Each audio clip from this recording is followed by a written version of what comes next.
Assalamualaikum warahmatullahi wabarakatuh.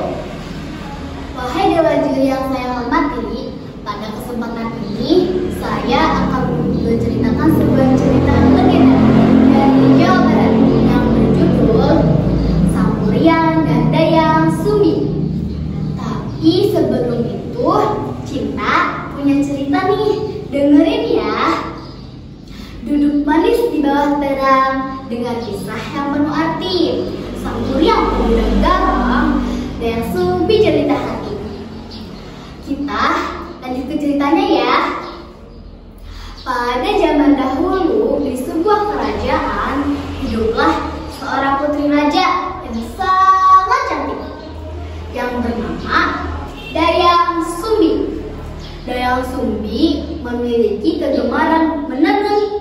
Suatu hari ketika ia sedang menenun sambil menikmati pemandangan dari ruangan istana, pintalan benang yang ia letakkan di pinggir jendela istana terjatuh dan menggelinding keluar.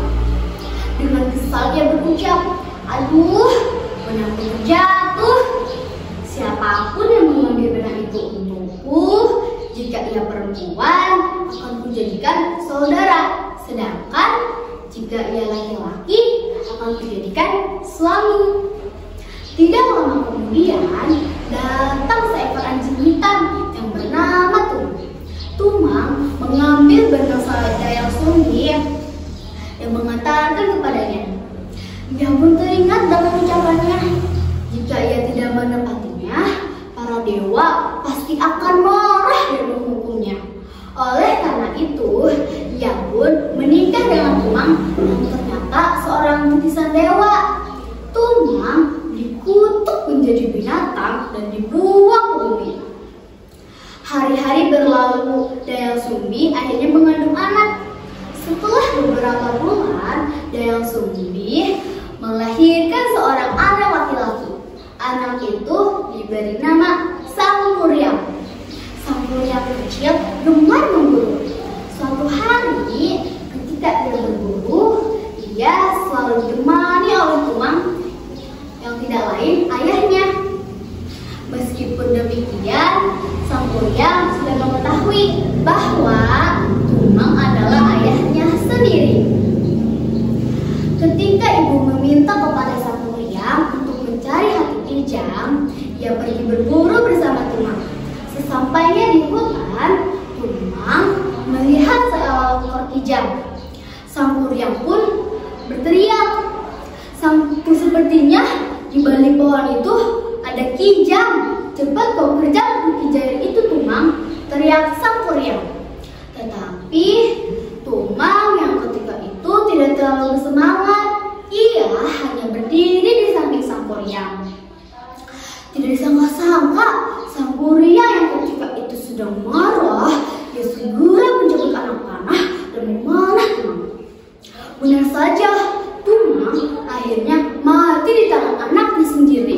Hati Tumang diambil oleh Sang Kuryang sebagai pengganti hati kijang yang terlepas dari buruannya. Ia pulang dengan membawa hati Tumang.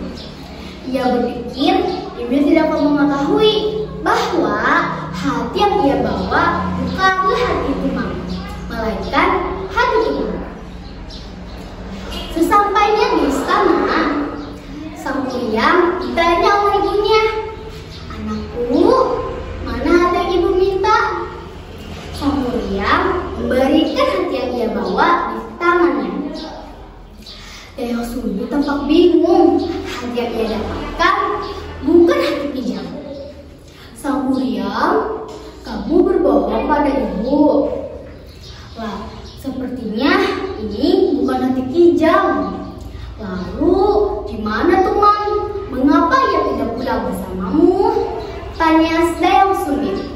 Tapi Sang Kuryang yang merasa bersalah, ia hanya berdiri dan tidak menjawab pertanyaannya.